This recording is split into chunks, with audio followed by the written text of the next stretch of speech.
Good evening and welcome to the seminar of the History and Games Lab. This is our second seminar of the semester.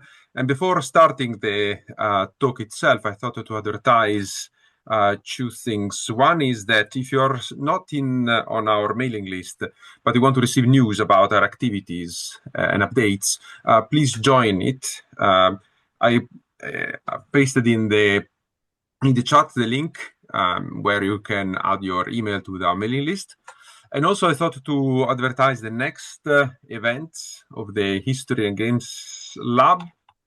We have other two talks coming up this semester.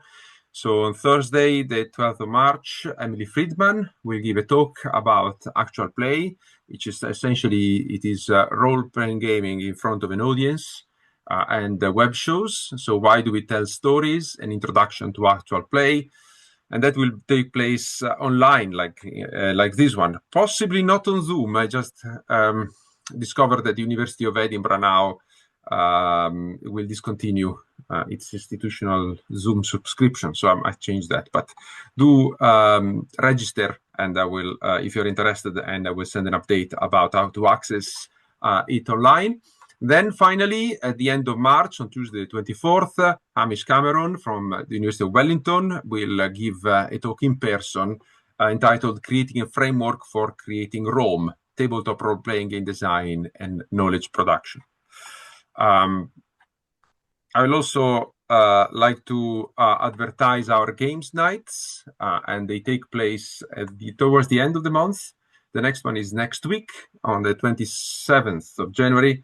And on the 23rd of February, and then there will be another one at the end of March, on the 31st of March. Our games nights are in person, at least these ones are in person.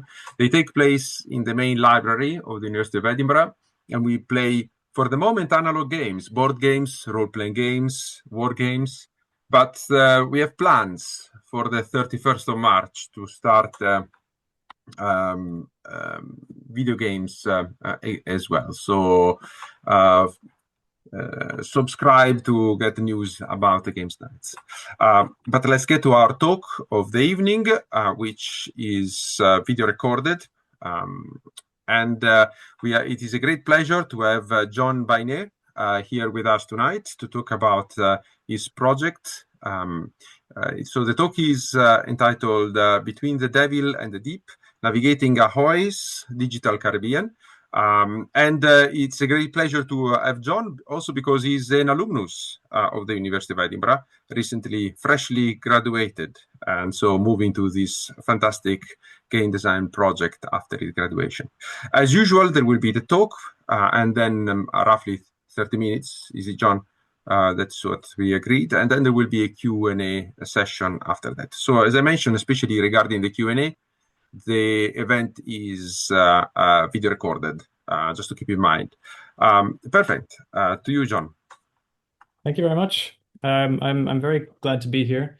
I work for Capstan Games. We're behind Ahoy, and I'm very eager to talk about why we're making Ahoy, how we intend Ahoy to present history, and also the problems that we are running into, and there are some big ones. But first, I thought I would address the elephant in the room for some people. It's maybe not as familiar to those of you who are mainly analog historical games, but this is the question that I typically get when I tell people I'm making a historical sailing simulation that involves fighting and trading in the Caribbean around 1780, which is what Ahoy is. I would say about 70% of people get back to me and they say, why are you making Sea of Thieves 2? And it's a very irksome question. For those of you who don't know, Sea of Thieves is a fantasy game with pirates, and it sort of elicits this response from me. This is very disgruntled me aboard a tall ship. This is it's an irksome question, but it's a very valid question. The pirate genre has been very saturated. There's a lot of very successful titles with at least a vague attachment to historical pirates. Assassin's Creed Black Flag is one of the most prominent. It's also received a lot of scholarly attention. recently, but there's also Sea of Thieves, Skull and Bones recently, Black Wake, a whole host of others. However, there are some serious missing pieces from these documentations, from these games. I've chosen three little icons to represent some of the most crucial missing pieces in my opinion. On the left side we have a seal of an abolition club, abolition society. There's a historical tall ship in the center to represent traditional seamanship, and on the right side is unfortunately an image of a dismembered sailor, sort of standing for the bloodiness of naval warfare. Each of these are pretty significant pieces of what it meant to be in the 18th century maritime Caribbean or any 18th century maritime world that are absent from basically every one of these depictions. Assassin's Creed Black Flag actually tried to fix this. They added a standalone DLC which allowed players to play as a formerly enslaved person and free other enslaved people. But for the most part, this is a serious gap, and it has real world consequences. Um, we often get compared to Master and Commander, Making Ahoy is a film that stars Russell Crowe and Paul Bettany, and it's set in the early 19th century. But it's usually held up as a historical benchmark, and it's based on some novels which are sort of the background of most naval fiction today. And I just wanted to call attention to this particular element of this. It's from a work by Jeff Birkenstein. He sort of overviewed how the issues with Master and Commander's depiction of the early 19th century Navy opened the door for far-right critics to find nostalgia for a supposedly simpler time of men and paternalism uncluttered by female influence, which is quite different than the actual early 19th century Navy and the Navy of Ahoy's time in the 1780s. And I've included a little citation at the bottom from Professor Nicholas Roger, where he talks about the omnipresence of women in ships when they're in port, and the occasional presence of women in ships out of port, and the perpetual influence that this had on sailors' lives anyway. But anyway, as far as why we're making Sea of Thieves 2, I think that's a pretty good start. There's a serious issue in this area.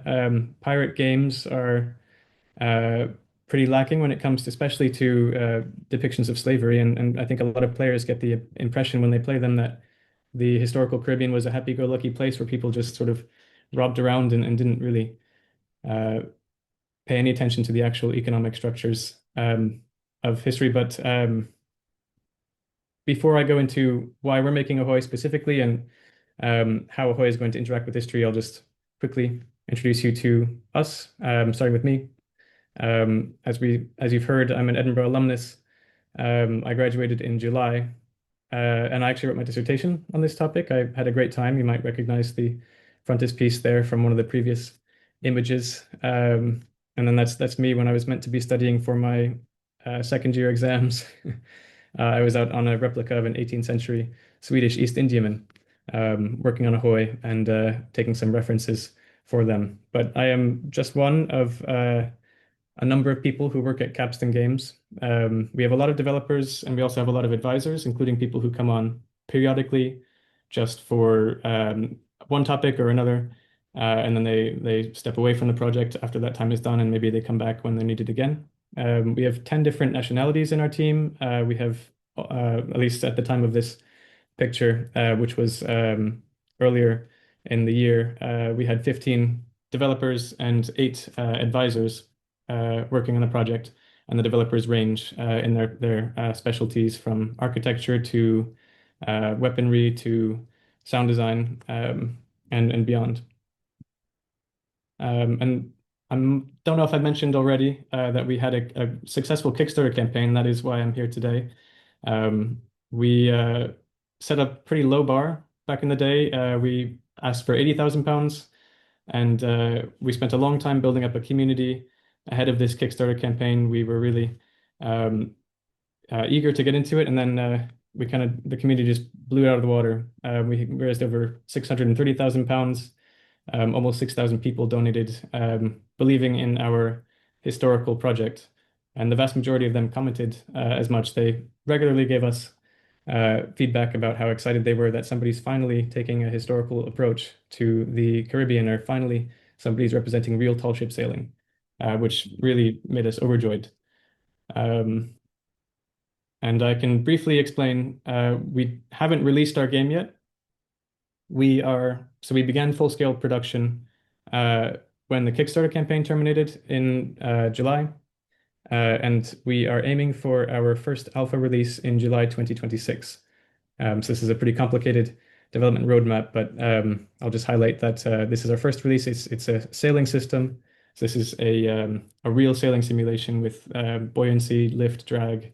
And then we are going to add some updates to that and eventually introduce a combat system in July 2027, and then make a public release of these sailing and combat systems together in December of 2027. So that's hopefully let you know that we're not fully released yet. A lot of these ideas remain theory, but many of them we've already put into practice. And I'm sort of not bothering with the usual sort of spiel about why games are important. I think that's kind of like preaching to the choir when it comes to history in Games Lab. But there are some particular elements of video games, and particularly open world video games, that I think it's worth flagging up in terms of how video games engage with history and act as mediums for public history. Um, and I've chosen two little quotes for that, which hopefully don't bore anybody too much. The first comes from Darren Reed. He wrote this article actually when he was after he completed his PhD, where he made a video game alongside as part of the work for his PhD. And he sort of theorized uh, video games in public history as a co-creation of historical narratives. On the one hand, through gameplay, and on the other hand, through historical discourses outside of gameplay, and that can be on forums and social media. And then Abby Hartman and others, in their excellent review of, I think it was Valor, something Valor. It was released around the time of the First World War, bicentennial, but Valor and Hearts, that's what it was. They came up with a similar sort of breakdown where through gameplay, video games can act as interactive archives where players go in and they have personal interactions through the screen with archival material or stories in history or other forms of history. And then at the same time, games are acting on a different level to build historical empathy with the subject they depict. And then on the outside, Hartman and others also talked about the creation of affinity spaces, which is the term I'm going to use here to describe the way we use Discord as a game forum and the way we use our social media. So this is the creation of spaces where like-minded people who are interested in history can come and conglomerate, and it's a different dimension to the way that particularly large-scale online video games interact with people and act as mediums for public history. And this is, I think, maybe the shining star of Ahoy so far. So we have basically, in my reading, we have our gameplay, where we directly show people history and allow them to interact with it. We have our affinity spaces, which is our Discord principally, but also our Steam forum. And then we have in-game documentation, which is where a player can open a menu in the game and they can read more if they choose to. And then we also have memorabilia on the real world, which I'll talk about in one moment. And because unfortunately we had to delay our first release from next month until July, I can't show everything, sadly. Otherwise, I risk jeopardizing the success of the release. But I can at least talk about some of these things. And I've sort of broken down our gameplay value into authentic fundamentals, immersion, incentivization, and simulation mechanics. The authentic fundamentals are our models, which are based on real historical artifacts, based on research that we do and also research that we find. And we have immersive elements, which are sort of common to a lot of ultra-realistic video games. So those are animations. And in addition, we have our historical elements, which are historical songs, including some which I'm quite eager to get out there. We're hoping to recreate, with help of some shanty artists, some songs that haven't been sung in almost 250 years. They were preserved on a French ship, and that was captured by the English, and then they're preserved in the National Archives now. And then we also worked through incentivization, So we incentivize players to perform historical actions and avoid ahistorical actions. So a ship master might be incentivized to keep his crew on for a long time, build a system of patronage, similar to the way that crews worked in the Age of Sail, and disincentivized through reputation debuffs and whatnot to fire crew at will or inflict harsh treatment upon them. And that has, knockdown effects of making it more difficult for the players to barter and other things within the game. And then we also have our simulation mechanics, which are the sort of straightforward way that we force players to experience history, and in particular, traditional tall ship sailing. We have real physics simulated in the game, and players have to deal with that. And then this is hopefully the fun part. I get to show you a little bit about what we've actually created. And these are renders from within Unreal Engine. These are our game, basically. We have, and there are also the fundamentals that I was talking about in that project. We have really talented artists on the team working with really closely with history. This is a Spanish packet ship that would be bringing mail into the Caribbean from Spain, which we've faithfully recreated. We have interiors for all of our ships that are really highly detailed using artifacts. There's one here that comes from the Invincible shipwreck. It's a square plate, the origin of the square meal. We have bosun's stores in this ship, the table laid out for an officer's dinner. And this whole ship actually is a recreation of one that sunk off the coast of Australia in the 1790s. We have, I think, really a tremendous game world that we've built out. We approach it a little delicately. We've changed the names of the ships and the names of characters to instigate a little bit of a sense of historical divorce, because we don't want people to take the game one-to-one. Obviously, people shouldn't, but I think some people do anyway. So we've created that one layer of removal, but we still follow the history pretty closely, and I think people notice that. And it doesn't stop at the beach with Ahoy. We go into historical towns. So this is the town of Kingston, Port Royal. Sorry, this is the town of Port Royal, Jamaica, not Kingston, which is the nearby town.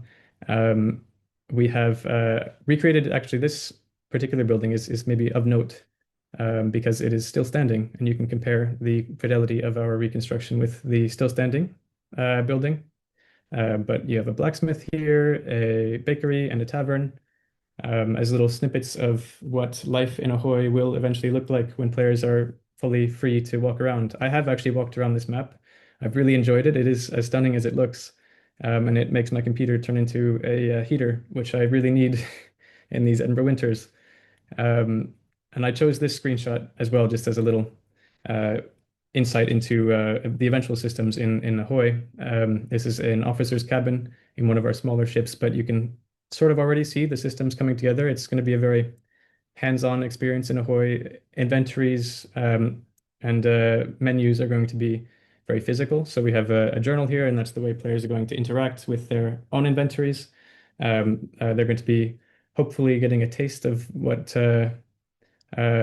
documentary life looked like in the 18th century through that. And you can see other various personal effects scattered around in this space that players will be able to make their own eventually. We also have very talented weapons artists in the team. So talented, in fact, that we have been able to 3D print them and make them work, which I hope doesn't scare any local authorities, but it's super helpful for us because not only do we get to test the fidelity of these models, but we get to use them in motion capture studios. And I'm really now bombarding you with information, but there's just so much to talk about with Ahoy. It's hard to know where to get into it, but you can take a peek here at our motion capture studio if you're interested. We have all these cameras set up around the garage, and they are mirrored in virtual space, and they track somebody in a motion capture suit as they walk around virtual space. This is one of our developers, Justin, climbing a ladder with a sword in preparation for some sword animations. And you can see up in the top left a face capture overlaid onto one of our characters. And in the top right, we have a series of face captures and voice captures, which are going into our upcoming tutorial level with the July release. where we've cast a large number of French actors because the tutorial level is taking place in the Isles of the Saints off of Guadeloupe. You can also take a little peek here at our sound design. We have these pictures that I took on the Swedish tall ship, which are sort of the baseline for our sound design, and then we go in and we refine it with our actual sound engineers. And then we also have compositions that are bespoke for our game, bespoke music that's hopefully going to keep players immersed as they play. And I've chosen a little wrap up for this section with one of our character models. This is a French captain wearing the uniform of his time, which starred in our trailer and will feature in our tutorial levels as well, but I can't really talk about that, unfortunately. The next way that Ahoy sort of answers this call to public history is through the creation of affinity spaces, like I mentioned earlier. We have our Discord server, which is the principal means of creating this affinity space. We have over 11,500 members there, with a lot of really regular activity. It's kind of spectacular. We have, I think the pinnacle of it is our shipbuilding forum. We have a lot of players there who share their shipbuilding projects. They get inspired to make more. They talk about how to recreate historical rigging. I'm quite proud of that, actually. But we also host some history debates on the server where players can talk about historical events. In this case, these are community members who are actually arguing over the origins of the War of Jenkins' Ear along national lines, which was quite funny to see. And we have memes for within the community, which may seem frivolous, but I think they really do contribute to the atmosphere. And then we occasionally step in, and that's the final sort of prong of our affinity spaces, where we step in and we direct people towards scholarship. Here's an example of people talking about rigging help. We have a mutually beneficial relationship on our servers as well. This is somebody who came in and was giving us tips on our uniform for the Martinique garrison. This down here, however, is maybe the biggest thing to flag here. The flip side of the affinity spaces is that we have people who come in. I'll read it out. I don't want you to strain against the screen. Somebody came in and when people were talking about historical slavery, they said, "My only wonder is who is traumatized by what happened hundreds of years ago? It's sad, but I suppose human nature is a mixed bag all the same." And we get this a lot, sadly. It's people who come in and they don't really understand why slavery has to be part of Ahoy. And we have this multi-tiered approach to history, but in the affinity spaces, we get to directly, even now, before the game is out, we get to counter this on a very large scale with such a large audience, and we get to share resources which hopefully foster historical empathy. I think recently, and maybe in this conversation in particular, we were sharing talk about a book about suicide in the Middle Passage, which I think was quite powerfully received by the community. And then here are the memes to lighten things up again. Some of the memes. We have a meme about Deadeyes, and our memes take historical roots. So this is a political caricature of Admiral Rodney, making fun of his avoidance of fault after the Battle of Ushant. He's nobody.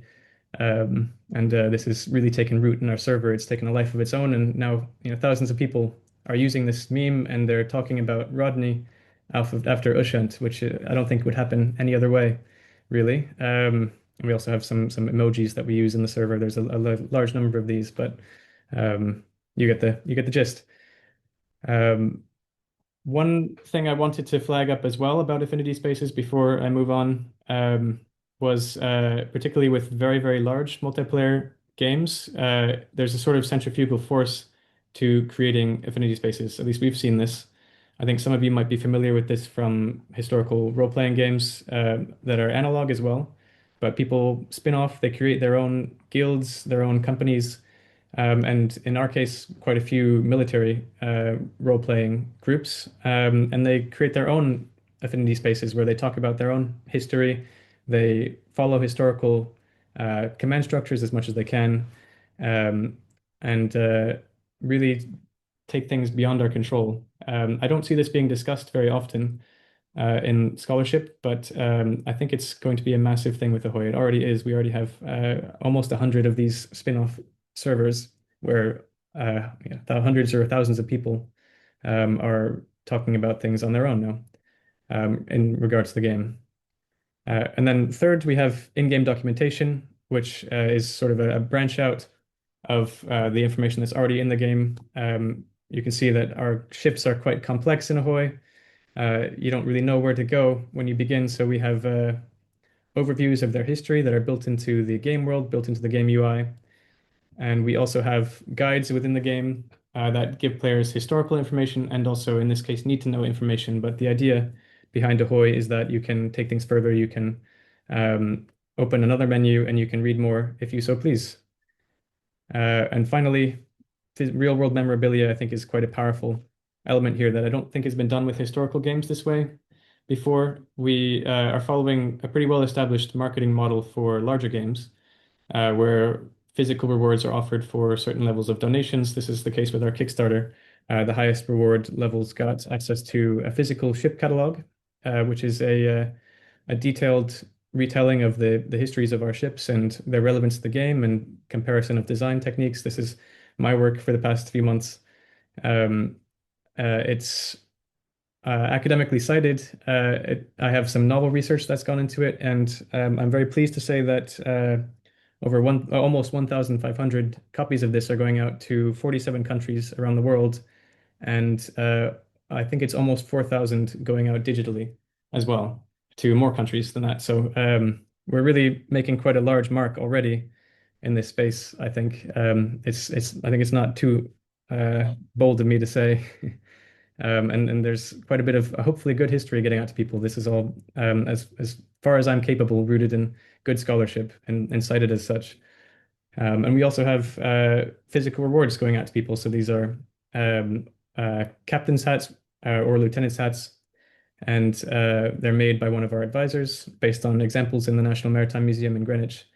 And they are going out to our top tier of donors as a sort of physical reminder of their support for the game, and also hopefully a physical tether to the history while they're playing. They could even wear it if they so choose. And in all those ways, Ahoy hopes to answer this call to public history. And I think it's going to do so effectively. I think it already is. But as the last section of this talk, I just wanted to come back to the title, Between the Devil and the Deep.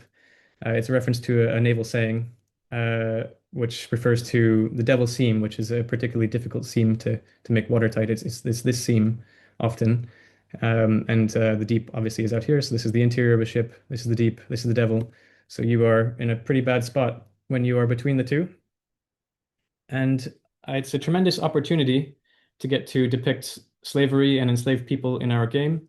But it is also a tremendous responsibility. And sometimes it does feel this way where we can't possibly do justice to the systems of plantation slavery that were present in the Caribbean at the time. We can't subject players to that themselves. And even if we tried, we couldn't, as is the famous sort of dilemma with anti-war movies. It's not possible to make a real anti-war movie, according to some people, because you'll always be distant from the effects of it. So we can never do it full justice, but we also cannot scrub it from our game, because then people are expecting the Caribbean of the time to have been some sort of clean and happy place. So we're doing our best to represent it. We have already, as you can see here, begun clothing sets for enslaved people. These are plantation workers that are going to be present in the Isles of the Saints on our first tutorial release. We are toying with the idea of even an immediate sort of allusion to some of the violence, even in the first few minutes of the tutorial, with the presence of dead bodies of slaves floating by in the water. But it's a pretty tough line to tread. We're talking with scholars about what's best to do regarding this, but I'm hoping that also some of you in the audience will offer some suggestions or some thoughts about it. I see chat messages coming in, and here's one of our tutorial characters. I can't tell you who it is without violating my non-disclosure agreement, but you can see the level of fidelity we're going for here. So we really do need to get this correct.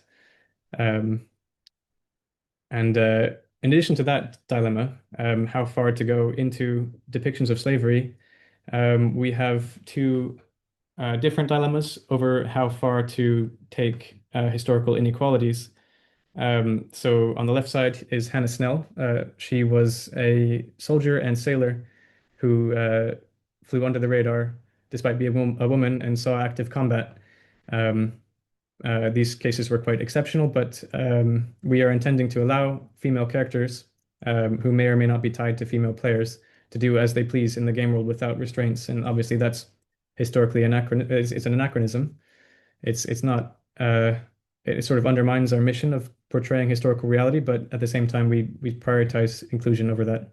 And the same could be said for Black player characters, which again may or may not be tied to people of color in the real world. We're not going to subject these people to simulated racism or anything like that, but it naturally sort of undermines our game world. So it's another dilemma, and we've had a lot of people come into our affinity spaces and question our approach. A lot of people try to rope us into modern politics, which is not fun also. But these are the deep dilemmas that sort of keep us stuck between the devil and deep, so to speak. Um, and that come with making a very visually authentic and very wide-ranging open world in a video game. And that is the end of the talk and why we're making Sea of Thieves 2. I do apologize for sort of just throwing things at you there, but I hope I've given you a little taste of Ahoy. There's really so much more that I could talk about. There's so much more to share. There's a lot on our YouTube channel as well, and a lot of the game sort of gets flattened just by sharing images. But I hope that's a little indication of our historical approach and the progress we've already made and the community we've already built. I mentioned that we have a lot of people on the Discord server, but we also have over 100,000 following us on Steam. Um, so it is truly quite a large community now that we're managing. So advice from all of you would be, yeah, quite helpful with that. And there's a happy version of me to end the talk rather than the disgruntled me having heard that why are you making Sea of Thieves at the beginning? But thank you all very much. I really do appreciate your time. Thank you, John. Fantastic project and great description of it, presentation of it. I see that there is already a question in the text, so let's move to the Q&A part of the seminar.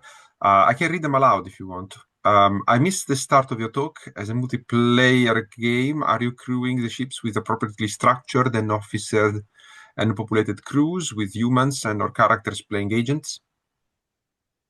Yes. So no, that's an excellent point, and I knew I would miss some elements of the description. It's difficult when I've been I'm so hyper focused on it to take a step back and remember how to properly introduce it. But yes, so ships are multiplayer crewed. So there's multiple players on almost every type of ship in the game, and they fill officer roles, and then non-player characters will fill crew roles. At least that's what's going to happen after the first release. The first release is only players because of the difficulties of getting NPCs to behave properly. So we're just focusing on players for the first one. But yeah, exactly. For technological constraints, we're not going to be able to simulate large ships companies. So the largest ship in our game had a crew, historically speaking, of almost 400 people. And there's just aren't servers to take the 50 officers that would man that ship and then all the NPCs as well. So we're going to have to tone it down proportionally. But yes, hopefully that answers the question. Perfect. So if there are other questions, you can ask them directly or you can type them in the as text. Anyone else? Yeah. Alex? Yeah. John, that was amazing. And I wanted to ask you, it's so impressive that what is your advice for a class of students who are just learning to use Unity and Blender and have very block-like Minecraft-looking things, but they do, including, and does the instructor have a lot of expertise on that particular situation, just like an historian would? how do they become involved in, or how is there a chance of becoming involved in such a large team like this that's like so professional? It looks like, hey, I want to be part of a Hollywood movie. You know, it's almost, what is your advice to them, the students in my class specifically? That's very kind of you to say. Yeah. Inflating our egos a little too much. For me and for I think all of us who are involved now, it was a process. I learned over COVID how to model, and it was following YouTube. A lot of these people who are the real professional artists in the team started before me, and they built out their portfolios. And as soon as they had a few things to show in their portfolios, then they could approach a team like this and be like, I've shown that I'm dedicated in this way, and I am on an upward trajectory with my skills. Can you teach me a little more? Can I join you? Can I volunteer a little bit of time? It's the way everybody gets into it. And it sounds like the sooner the better because this may crystallize into quite an industry very quickly. Yeah, okay, thank you. I think it is, yeah. No, thank you. That's lovely. There are now schools dedicated to this, so it is definitely crystallizing. And how much is that under threat from AI? That's a good question. I think not really much right now. There are certain elements that have been wiped out by AI already, like concept art has already been pretty thoroughly destroyed by AI. I had a friend who graduated with that as an intended career. She won an award for being one of the best artists in Britain, but has not been able to find employment in that sector because of AI. But modeling and the creation of games specifically, AI is not there yet. People are experimenting with it, but I think people are always going to want some sort of bespoke world that they can share that's the same for everybody, and AI can't really provide that yet.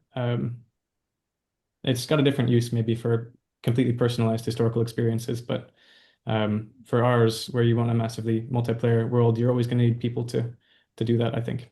Personally, I hope. Thank you. Lucas? Does it work? It works. Hello, John. Yeah. Good to see you. Hello, everyone. Thank you for offering these talks online. It's fantastic.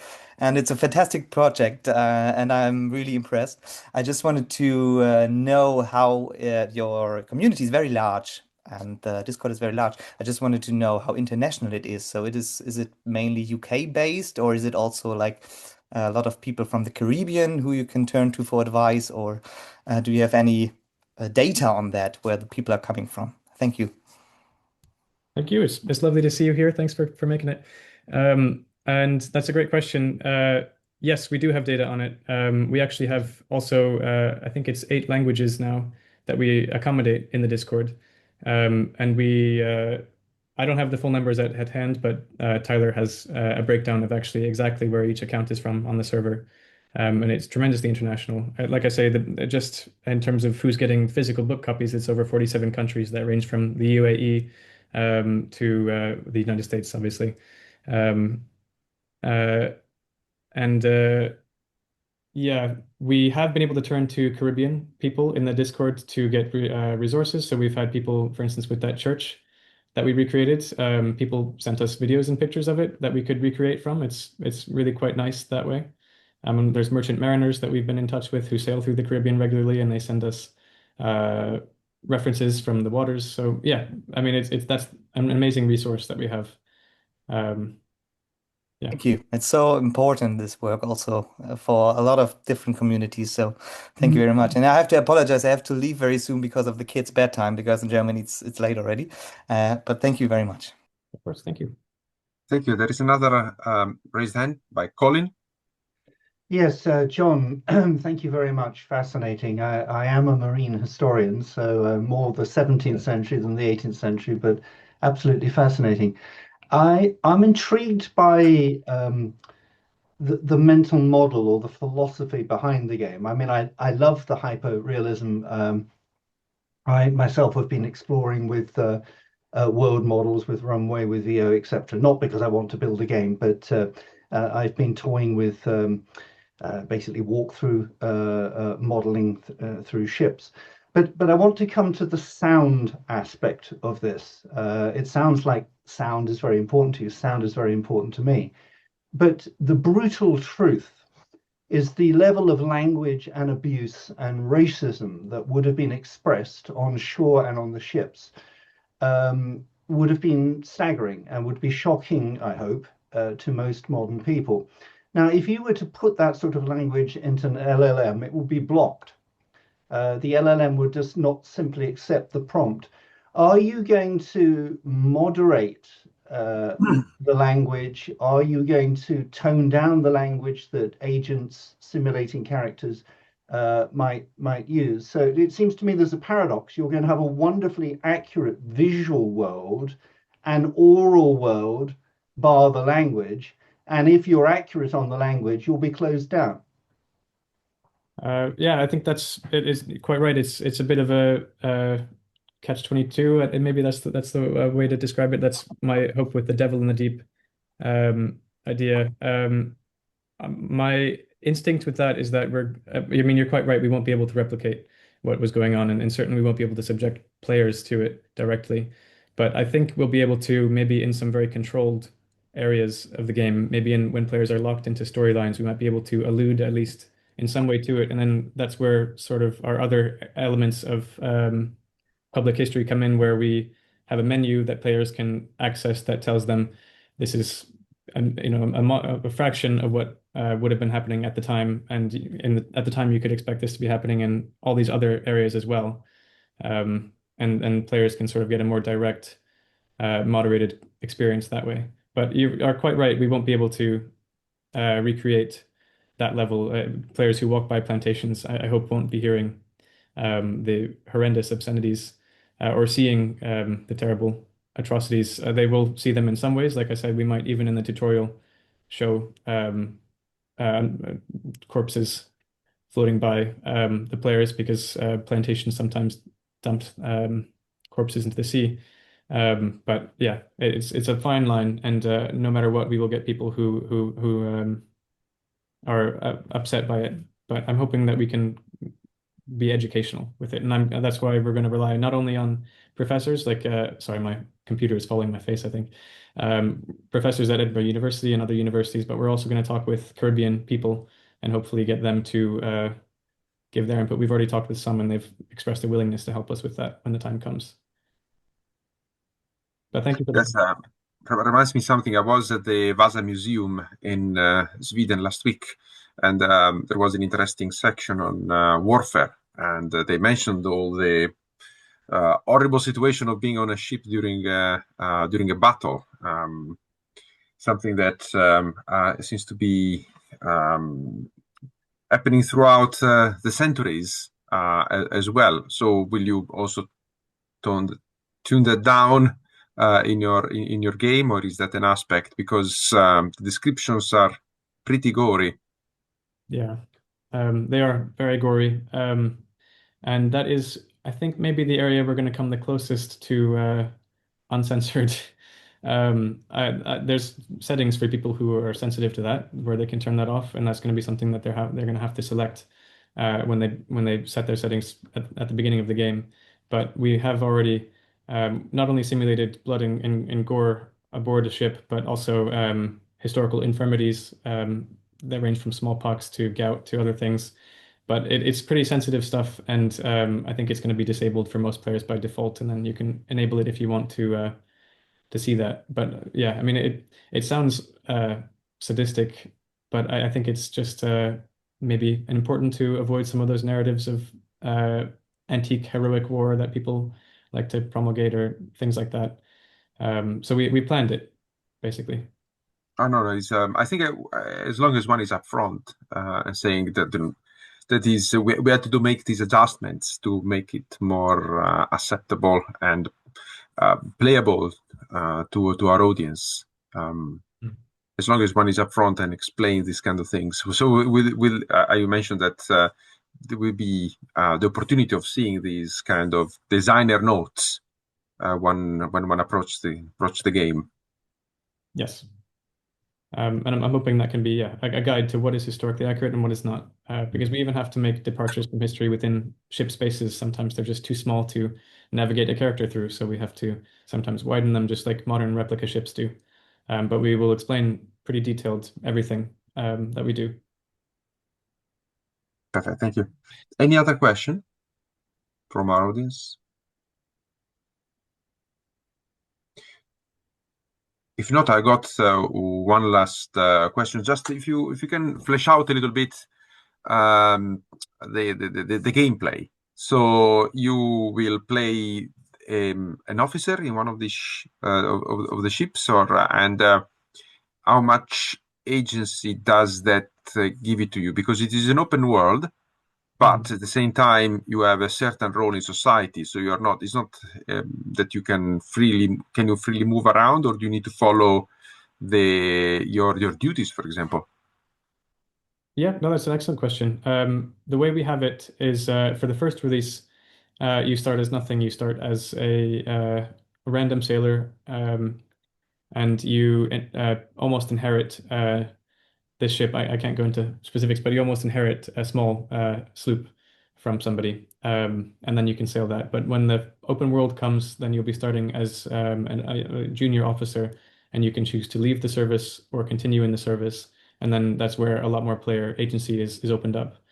But there are still restrictions that we plan to have on player behavior when they're in navies, but they're not historically accurate to the full extent. They're sort of nods to history, but unfortunately, I think it becomes unplayable at a certain point, which is another of these dilemmas based around public video game design, I think. And yeah, any game design, because there is always a clash between playability and historical accuracy and authenticity, and one has to take a decision in any kind of game. But as I was saying, what I've been trying to do myself in my games is just to be explain that upfront. So there is always this kind of decisions. It's impossible to make an exact replica, which is also playable and enjoyable. Completely. Even with seasickness, unfortunately, I suffer from Yes. seasickness despite being a sailor, and I get it in games. So we're going to have to figure out a way to deal with that as well. I think we might hide the horizon for people who are extremely seasick or something like that. And it's unfortunately immersion breaking, but necessary, to take the most extreme example. Perfect, thank you. If there is no other question, John, do you want to? You have something else that you could say after the video recording is stopped? I can stop the video recording now. I think, yeah, perfect. Yeah. Yeah, there we go. Okay.